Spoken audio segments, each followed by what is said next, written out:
Hello friends, welcome once again to super Saheliya. હું પ્રીતિ પટેલ આજે રીંગણ અને બટાકાનું કાતરાનું શાક લઈને આવી છું. તો એના માટે મેં આ રીંગણને આવા લાંબા પીસીસમાં કટ કરી દીધા છે. એ જ રીતે બટાકા પણ કટ કર્યા છે. એમાં આપણે કાળા ના પડે એટલે થોડું મીઠું નાખીને રાખીશું, એટલે મીઠાના પાણીથી રીંગણ કાળા નહીં પડે. હવે આપણે મસાલો જોઈ લઈએ. તો મસાલામાં મેં લીધું છે લસણ, આદુનો કટકો અને લીલા મરચાં. આપણે શેકેલા શેંગદાણા જોઈશે, જેને આપણે ક્રશ કરીશું ખલબટ્ટામાં. મસાલાના ડબ્બામાંથી આપણે લઈશું લાલ મરચું, ધાણા જીરું, હળદર, વઘારમાં રાઈ અને જીરું અને હિંગ. અને આપણે થોડો બેસનનો લોટ જોઈશે. તો લગભગ 2 થી 3 ચમચી આપણે બેસનનો લોટ લઈશું. તો સૌપ્રથમ આપણે એક કન્ટેનરમાં મસાલો બનાવી દઈએ, જેમાં આપણે એડ કરીશું લાલ મરચું. મરચું તીખું છે એટલે મેં આટલું જ લીધું છે. ધાણા જીરું થોડું આગળ પડતું લેવાનું છે, 2 થી 2.5 ચમચી.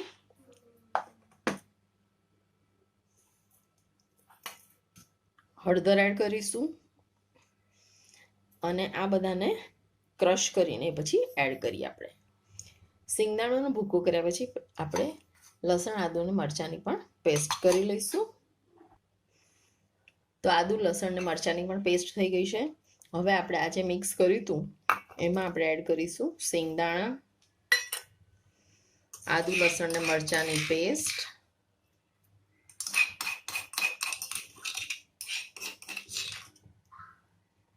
આમાં જ આપણે થોડું એડ કરી દઈશું બેસનનો લોટ.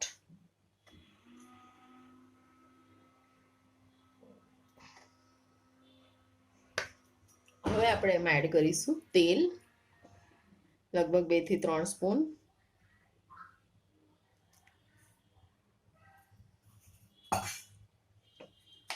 મીઠું થોડું એડ કરીશું. હવે બધું સરસ આપણે આ મિક્સ કરી લઈશું.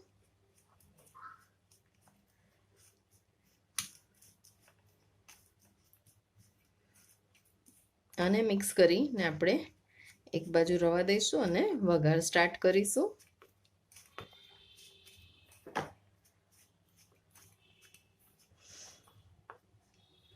તમારે કરચટું જોઈએ તો થોડી આમાં ખાંડ એડ કરવાની છે. Let's add sugar also.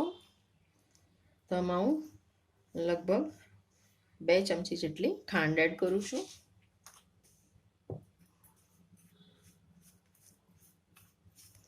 બધું સરસ મિક્સ કરી દઈશું. તો ચાલો હવે એક બાજુ આપણે વઘાર સ્ટાર્ટ કરીએ. તો તેલ આપણું ગરમ થઈ ગયું છે. હવે આપણે એમાં ફર્સ્ટ હિંગ એડ કરીશું. ત્યાર પછી આપણે એડ કરીશું મસ્ટર્ડ સીડ્સ,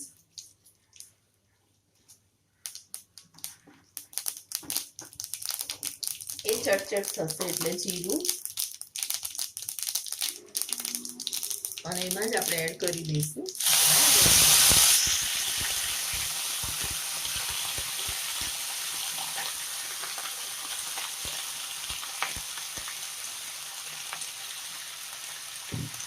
હવે આપણે એને સરસ હલાવી લઈશું.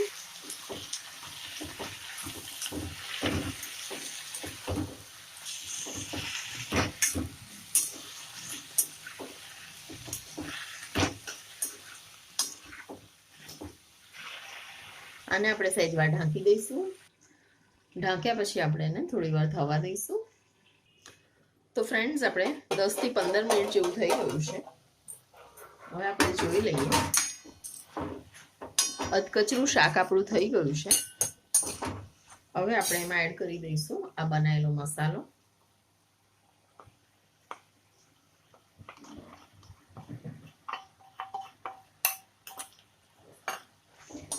મીઠું ને બધું જ આમાં એડ કરેલું જ છે.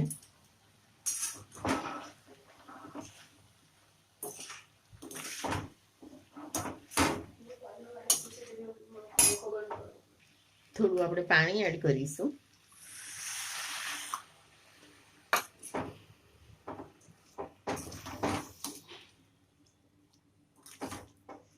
હવે એને ચડવા દઈશું.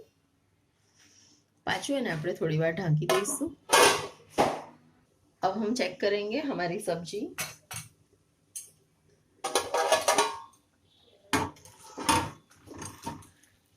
तो શાક આપણું ચડી ગયું છે। હવે આપણે એમાં લાસ્ટમાં ગરમ મસાલો એડ કરીશું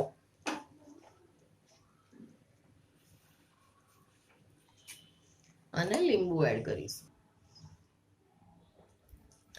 જો લીંબુ ના હોય તો તમે આમચૂર પાવડર પણ એડ કરી શકો છો, કારણ કે ખાંડ નાખી છે એટલે ખટાશ તો જોઈશે જ। આપણું આ શાક રેડી છે। જો તમને અમારી રેસીપી ગમી હોય તો મારી ચેનલને લાઈક શેર અને સબસ્ક્રાઇબ કરજો। Thank you.